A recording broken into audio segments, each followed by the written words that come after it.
Zach Greer. Zach Greer? Zachary Greer. Now, what is Zach to you? Well, we had been friends a long time ago, and then I guess he went to jail and got out, and then we got back in contact, and he asked if he can come stay at my house for a week, which was, kind of weird. You have a number for him?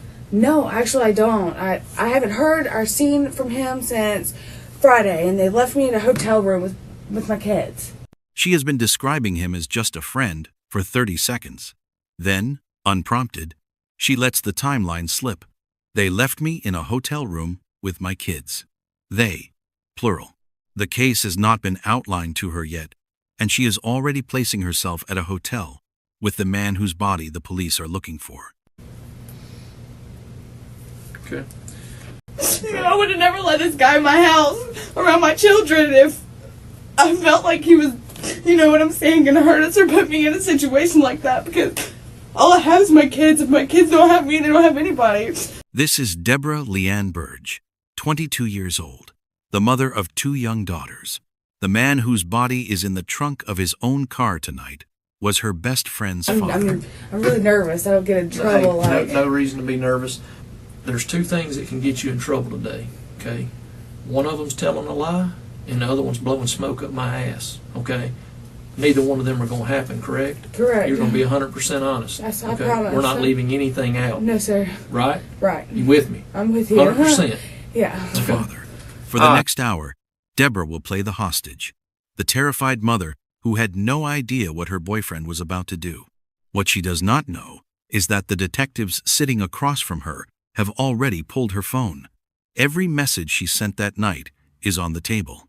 To understand what those messages say and how they undo every word she just promised, we go back to a Thursday night in Pace, Florida, to a Little Caesars at the corner of Highway 90.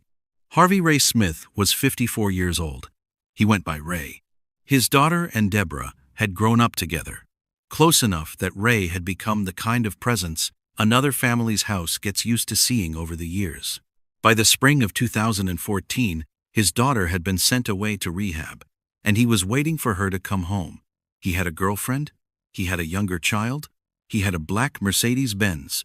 On the night of May 7th, 2014, he was driving home from work and stopped at a Little Caesars in Pace, Florida, to pick up a pizza. He was not expecting to see anyone he knew, but standing at the counter, paying for a meal with 2 small children and her own parents, was the daughter of an old friend. The conversation lasted 2 minutes. He asked how she was doing. She asked about his daughter. They left. 2 hours later, at the end of a country driveway off Highway 97 inches, Molino, Florida, Ray Smith would be on the ground beside his own car, still alive, still making sounds, while a man he had never met before that night picked him up and put him in the trunk. Deborah Leanne Burge lived with her parents and her 2 daughters in a single-family house at 3907 Highway 97, far enough from anything that her cell phone would not get reception unless she walked to the end of the road. A week before the murder, she had taken in a house guest. His name was Zachary Greer. He had recently been released from jail. He was an old friend who had asked if he could stay for a week or so until he got back on his feet. Deborah said yes. Her 2 daughters, ages 2 and 5 months, were in the house the entire time. After the Little Caesars meeting, Ray Smith called Deborah's mother's phone, the only number he had for the family, to ask what she was doing. 20 minutes later, Deborah replied with a text. The text invited him to her driveway. By the time he arrived, Zachary Greer was waiting. What happened in the next 90 minutes is the entire reason there is now interrogation footage to analyze.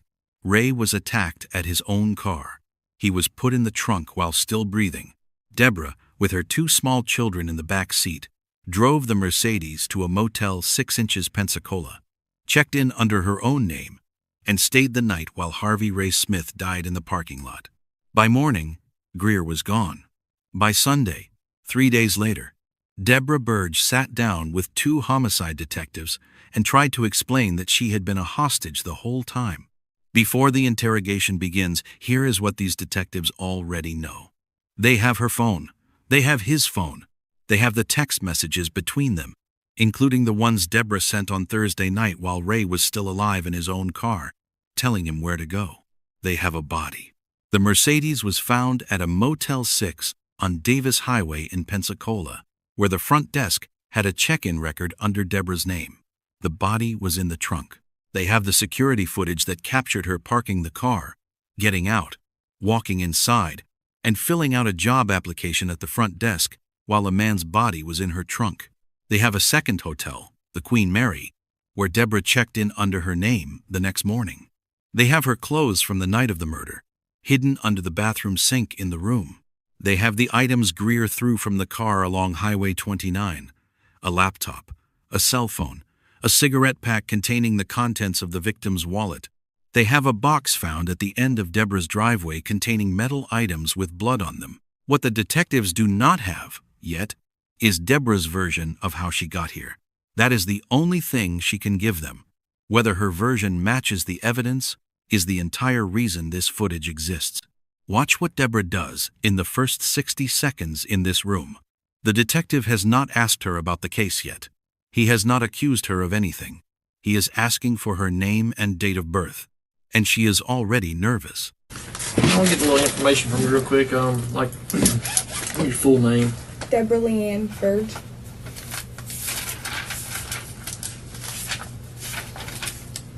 What's your date of birth? 7990. Address?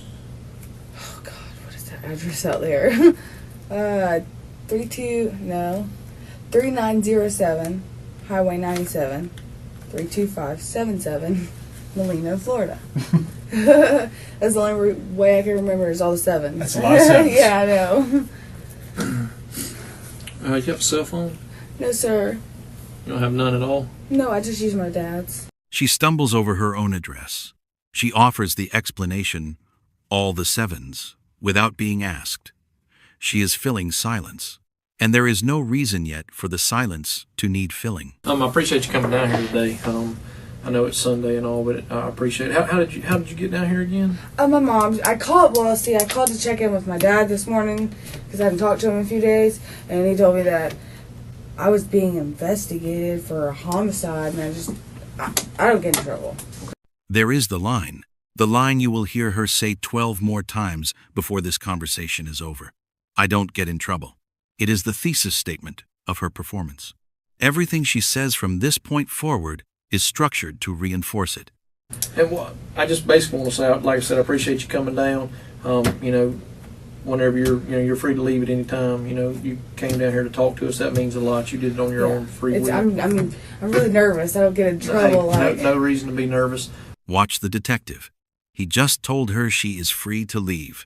That is not a courtesy. By stating she can leave at any time, he removes the legal element of custody, which means anything she says from this moment forward is admissible without a Miranda warning. She came here on her own. She is staying on her own. She is giving up information on her own. The detective is not interrogating a suspect.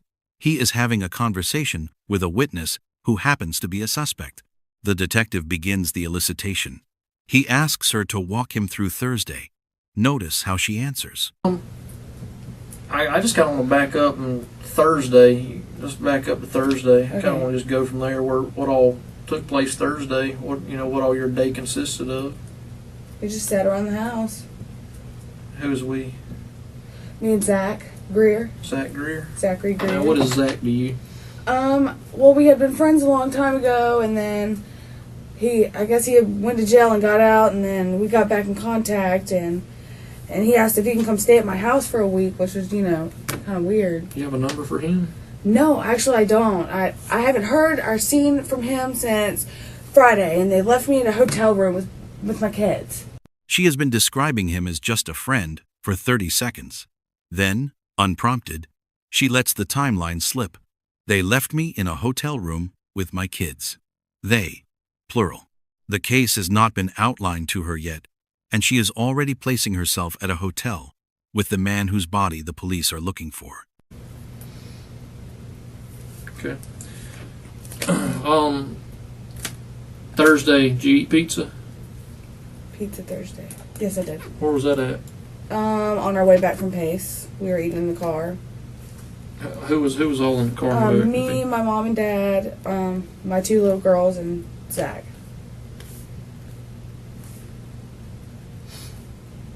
All right. While y'all were eating pizza, did you see anybody? Talk to anybody?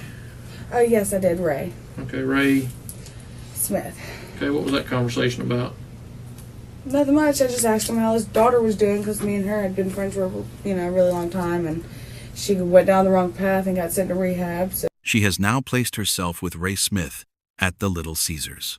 She has confirmed the encounter the detectives already had on receipt and timeline. Watch the detective's next move. He does not press for more detail.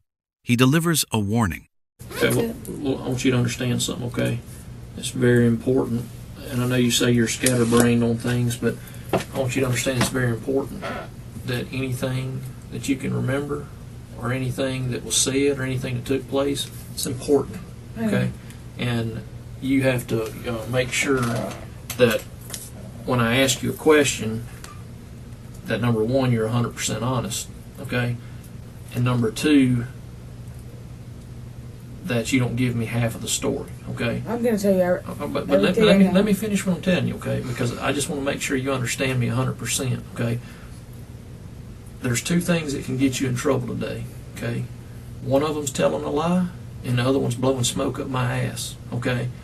Neither one of them are going to happen, correct? Correct. You're going to be 100% honest. Yes, okay? I promise. We're not leaving anything out. No, sir. Right? Right. You with me? I'm with you. 100%. Yeah. Okay. She has just contracted, on tape, to a complete account. From this point forward, every omission becomes a verifiable lie. The detective has not raised his voice. He has not accused her of anything. He has simply gotten her on record promising not to leave anything out. Whatever she leaves out from here is a brick the prosecution can lay later. Notice what she does next. The detective asks the same question he asked 5 minutes earlier. What did she and Ray talk about at Little Caesars? Same question. Listen for what is different in her answer. What did y'all talk about in Little Caesars? His daughter, that's all. Okay. I've known his daughter for a really long time. And After the incident at Little Caesars, when was the next time you talked to him? he called my mom's phone. I can't remember the time because we were eating pizza in the car with the kids. That the stuff. 776-1634? And he called my mom's phone on our way there, and just I guess to see what I was doing. On the way where? Back home. Okay. And So right after y'all talked? Right after I seen him at Little Caesars, we left, and about maybe 20 minutes later, he called, I guess to see if I was in Pace anymore, because he knew that I didn't live in Pace. I lived in Molino. After that, did you talk to him anymore? Mm-mm. I didn't talk to him on the phone no more after that. What about text messaging? I think I did text. There. I think I did text. That is the moment her own contract starts to fail. She just promised, on tape, complete honesty. And now, she is hedging on a question with a yes or no answer. Hold on. Let me explain something to you, okay? You're saying you think, okay? I'm telling you I know. I know. Okay? So, there's 2 things I've told you. Help yourself and tell me the truth, and let's get this straightened out and help you, okay? There's no use you sitting here telling me a damn lie when I know different. Be honest. Help yourself, girl. You got an opportunity to tell the truth and help yourself, and you'd rather sit here and lie to me. I know different. That is the second tactical move. He has not shown her any evidence. He has not specified what he knows. He has only told her that he knows. And he is letting that single sentence do the work the evidence will eventually do. The technique works because she does not yet know what he has. The pressure begins to break the first version of her story. Watch what she pivots to. He kept looking down my shirt. Okay. And he kept telling me that I had nice boobs and everything else. And Slow down. any other time that he called my phone, he was always hitting on me. And he always made me feel uncomfortable. So I didn't ever hang out with him because I didn't want to be feeling uncomfortable around, this is my best friend's dad, and so it was really weird. Whenever we left Little Caesars, like I said, he called, we were going down the road, and he asked what I was doing, and if he can come hang out, and I told him no, and then I told Zach what he had said to me, and I guess it had made him mad or something. And he asked me to have the dude come to our house. Watch the structure of what she just did. In a single answer, she introduced 3 separate justifications. The victim was making her uncomfortable, she did not want him to come over, and the boyfriend asked for it. 3 reasons in 20 seconds. Each reason has the same job: to put distance between Deborah and the decision to invite Ray Smith to the house. He asked you what? He asked me to ask the dude to come to our house to hang out. Mm-hmm. So he come to the house to hang out, and we were sitting in his car hanging out with him. And my kids, I walked inside to check on my kids, and they were awake, and I stayed inside with my kids. I don't know much after that. I went back inside to hang out with my kids, and that was it. What happened when you came back out? When I came back out, well, I was texting his phone telling him to tell Zach to come here and to tell Ray to leave because he was making me feel uncomfortable. Because he took me to the store and he kept trying to stick his hands down my pants. She just admitted to texting Ray Smith. Not once, multiple times. The same texts the detectives have been holding since before the interrogation began. Where was Zach at when that happened? In the back seat of the car. And I guess he seen or whatever, and I guess it made him mad. Well, whenever I come back inside, I kept texting and telling him to come back, to come inside, and I don't know what happened after that. Okay, when you walked back outside, what happened?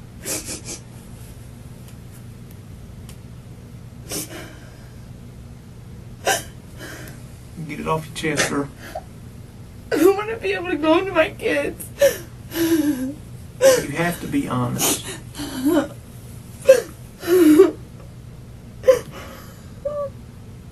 What happened when you walked outside? He told me that he was going to try to rob him for all of his money. Did he have a lot of money? I don't know. I don't know how much money he had. And Zach told you that? Okay, what happened next? When I told Ray to leave, I texted his phone and told him to leave. And I guess he drove down the road, and I guess Zach walked down the road, and I don't know what happened down the road. I don't know nothing. Listen to the rhythm of her sentences as the questions get harder. I guess. I don't know. I don't know what happened. I don't. 5 qualifications in 20 seconds. The earlier portion of this interrogation had her speaking in complete sentences. We are now watching the sentence structure itself begin to fail.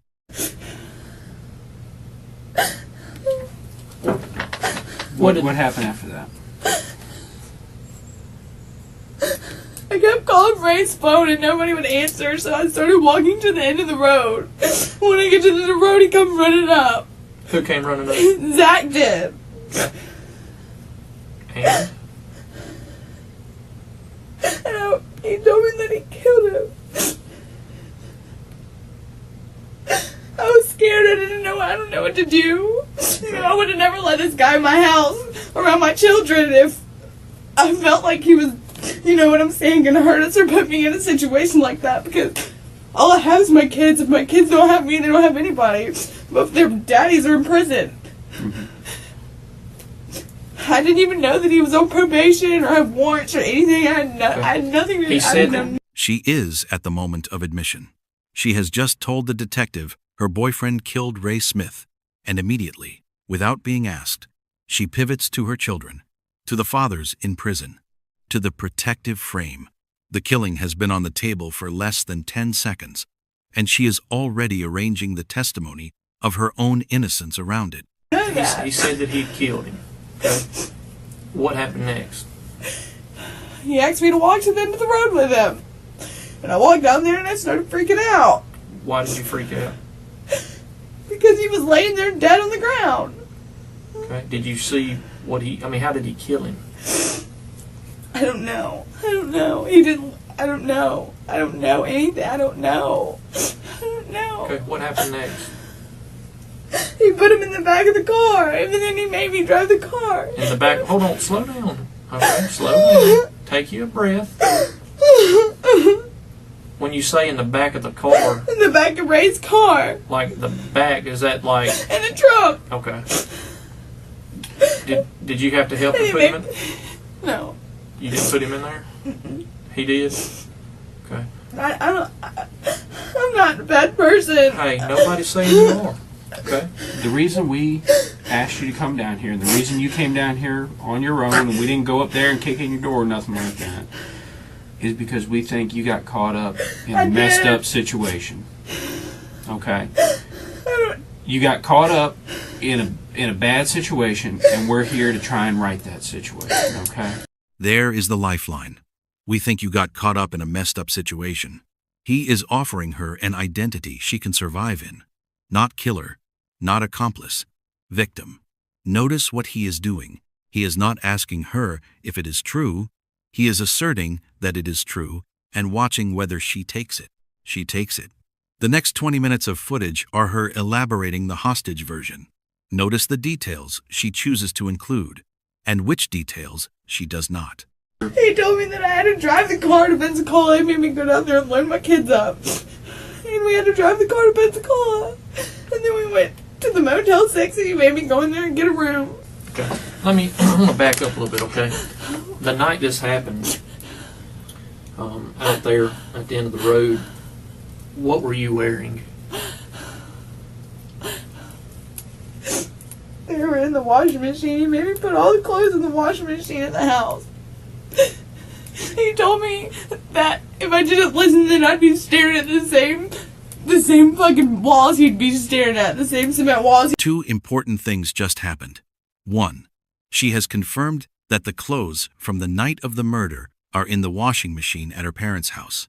The detectives now know exactly where to send a unit for that evidence. 2. She has volunteered the threat. He told me if I didn't listen. Notice that the detective did not ask what Greer threatened her with. She offered it. The hostage frame is doing the work for her. What was the conversation when you were driving up to the hotel?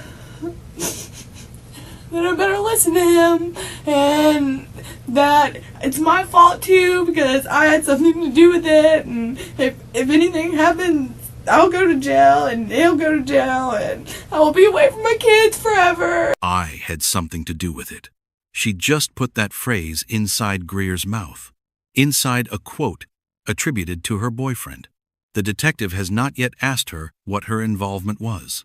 She has now placed the words "my fault too" in the room and assigned them to someone else. What this boy has done, I know, is put you in a bad situation, and he's trying to make you feel responsible for it. But you're not responsible for his actions, are you? No, if that would... And he hasn't That's treated my you best fair. friend's dad. I wouldn't want somebody to do that to my dad, you know? Mm-hmm. And what he's done to you isn't fair, is it? No, it's not. He did this, and then he left you. He left me. Watch the detective. 3 sentences in a row, all framed as questions she only has to agree with. He is not eliciting information. He is reinforcing the role she has chosen. You are not responsible. He treated you unfairly. He left you. The technique is called accepting the gift she has offered him. She offered hostage. He is helping her wrap it. You said you drove, or Ray took you to the store. Mm-hmm. What store was that? The Tom Thumb at the end of the road. I think, At 29 and 97? Uh-huh. The one where your mama works? Mm-hmm. Okay. And Zach was in the back seat. Okay, Ray had a cell phone. There was a cell phone and a laptop in the car. And he threw the laptop and the cell phone out of the window going down the road. You know about where at? He took this, it's somewhere down 29. It wasn't far from the Tom Thumb. He gave me a cigarette pack that had everything that was in his wallet in it, and you made me throw it out the window. She just gave the detectives the location of the laptop, the cell phone, and the wallet contents. Highway 29, near the Tom Thumb. The recovery teams will have these items inside the next 4 hours. Was there any cash? Yeah, he had good money from him. You know how much? I know he had a couple $100 bills, but he left me. I didn't know how much money. He didn't leave me anything. Whenever he left, he didn't give me $1. Did he use the water hose in y'all's yard? Yeah. What did he use that for? To spray the car off. Do you know if he sprayed Ray down? Yeah, because whenever I walked outside, he had the trunk open and he had the water hose at the trunk, and he told me not to come back there. Listen carefully to what she just answered. She was asked what the hose was used for. She said spray the car off. Then, immediately, she added the detail about the trunk being open while the hose was running. She was not asked about the trunk, she volunteered it. The mind that is constructing this performance does not always know which details help her and which do not. Let me ask you a question. The jacket and the shoes that were your ex-boyfriend's. Mm-hmm. Were there any other clothes of your ex-boyfriend's that Zach was using? No. You know anything about a set of coveralls? No, I did not see any coveralls. I did not see what went in the back of the trunk and what came out the back of the trunk. I didn't see what he took out. I didn't see any of that. He was having me run around and go get him spray bottles and put the clothes up and everything. When he was out there doing whatever he was doing, I was freaking out. I didn't know what to do. I was scared. I didn't know whether to go tell my parents or to call or anything like that. I've never been in any kind of situation like that. She did not see anything. She did not see what went in the trunk.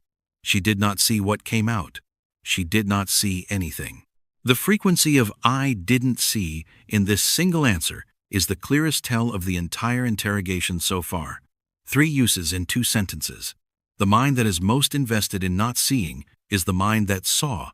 After 2 hours of the hostage version, the second detective steps in. Watch what changes when the conversation pivots to the text messages. Did you tell him he could sleep on the couch? No, I told Zach that he could sleep on the couch. Because Ray just thought me and Zach were friends. He didn't know that we were boyfriend and girlfriend at the time. Why did you text Ray's phone and say you can sleep on the couch?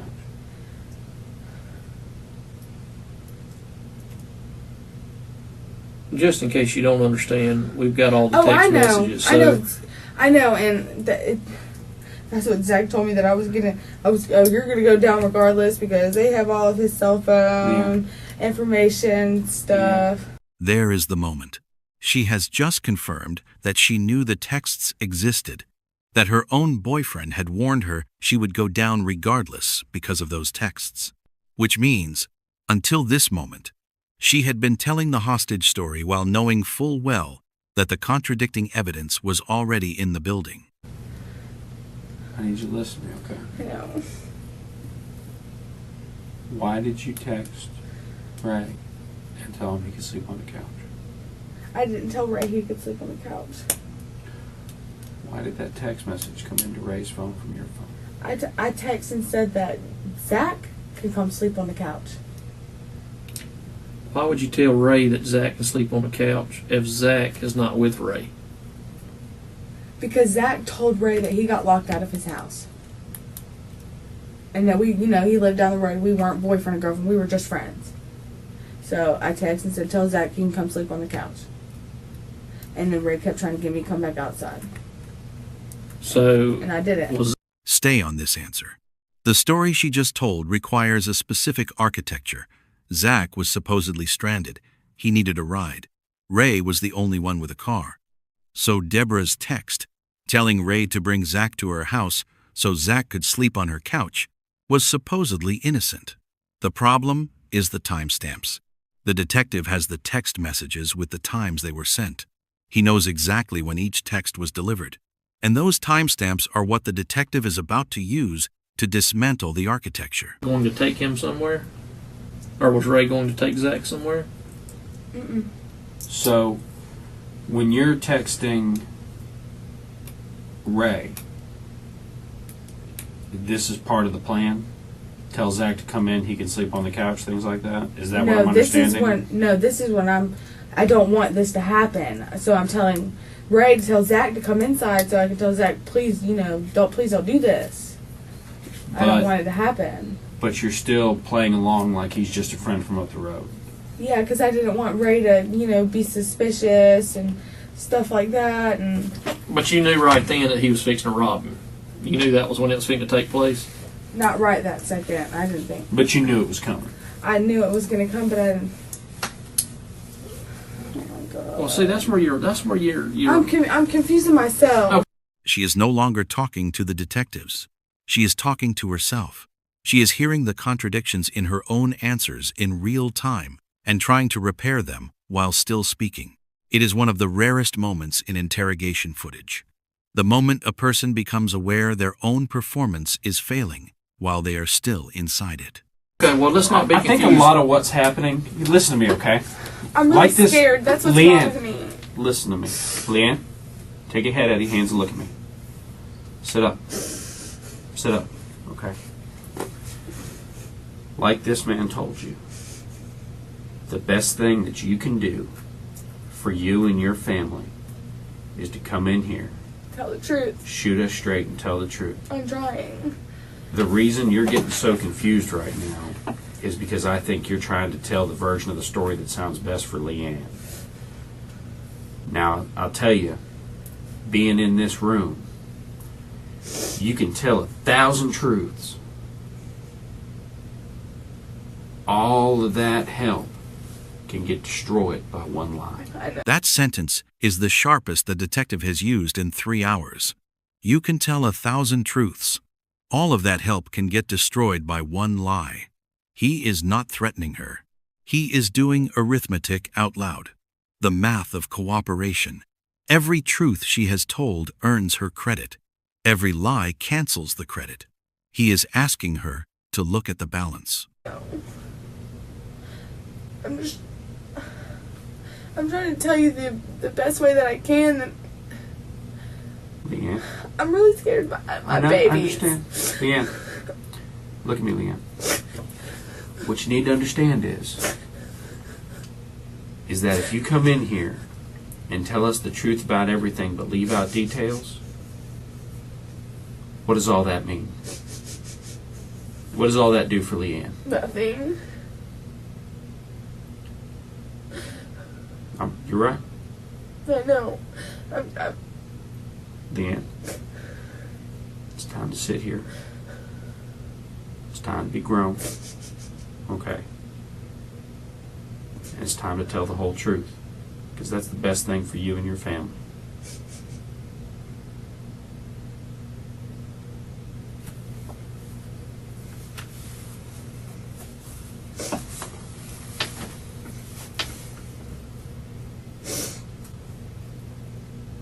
We're going to get it before we leave here today. We might as well go ahead and get it the first time. Okay? I'm sorry. All right. Where did you lead us astray at? My brain's so scattered. I was just trying to put everything together, Hey, you know what's what. Let's get to it, okay? You know where you've walked off the wrong end of the road. So tell us. Let's just start from there. What follows is the closest she comes to truth. Listen to the language and the detail. The performance is gone. The information is real. I was told to get Ray to the house so that he could rob him. Mm-hmm.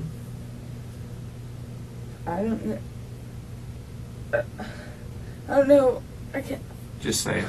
I don't know if he was supposed to ride off with him or if it was going to happen right there, but I'm just trying to remember. It just all happened so fast. Leanne, you're coming so close to saying it, and you're just not. Just do us a favor, okay? Say it. Speak it.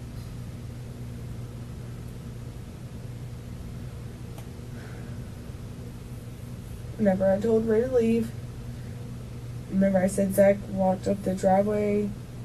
First I said he walked through the woods, but he really did walk up the driveway. Okay. Well, I kept calling Ray's phone because I didn't, tell Zach to come here because I was trying to prevent anything from happening. Well, they stopped answering, and it scared me. I didn't hear no noises at all, so I started walking up the driveway. And then as I'm walking up the driveway, Zach comes back and he's like, I need you to come down here and help me. I need you to come down here and help me. Please don't freak out. Please don't freak out. But as soon as we got into the light, he showed me the blood all over his hands. And then when we got to the end of the driveway, I seen blood everywhere. And I couldn't do it. Couldn't. I just stood there. I was like in shock. Mm-hmm. What happened next? I walked back to the house while he drove back to the house after he put the Ray in the trunk. Did you see him put Ray in the trunk? Mm-hmm. Was Ray still moving? Yes, he was making noises. He put him in the trunk by himself? Mm-hmm. You sure? Yeah. I couldn't. I was like traumatized. I was in shock. Stay with that detail. Ray Smith was still making noises. He was making noises as Greer lifted him into the trunk. He was making noises as the trunk closed. He may have still been making noises during the drive to the motel. He was a man who, that morning, had picked up a pizza on the way home. By the time the sound stopped, he had been dying for hours.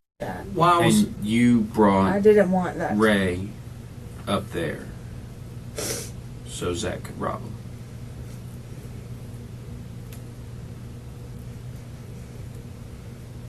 I told him not to do it. what I was had a weird what, feel. I didn't want him to do it. I did not want him to hurt him. what was your reason for texting Ray to come out there? Because Zach told me to. To Get rob him out there. Okay, to rob him. Right. Okay. So you knew when you texted him the reason he was coming was to be robbed. Yeah, but Okay. I tried to prevent it anyway. But that's the Any way reason. possible. But you're missing what I'm saying. I know. That's the reason he came out there was so he could be robbed, right? Is that a yes? Zach never mentioned one time killing him. Leanne? He went and The grabbed one next- of my dad's tools and said that he was going to hit him in the head with it. I'm not sure where this. What kind of tool was it? You know how an air compressor goes to the end of this long thing like that? It's one of them. Where's that at? I don't know. He might have put it back inside. He might have threw it out. You know, he might have disposed Where of did it. he get the tool from? My dad's tools that were outside underneath the shed. The architecture of the entire performance is now visible. She knew about the robbery. She lured Ray Smith to her driveway because she was told to.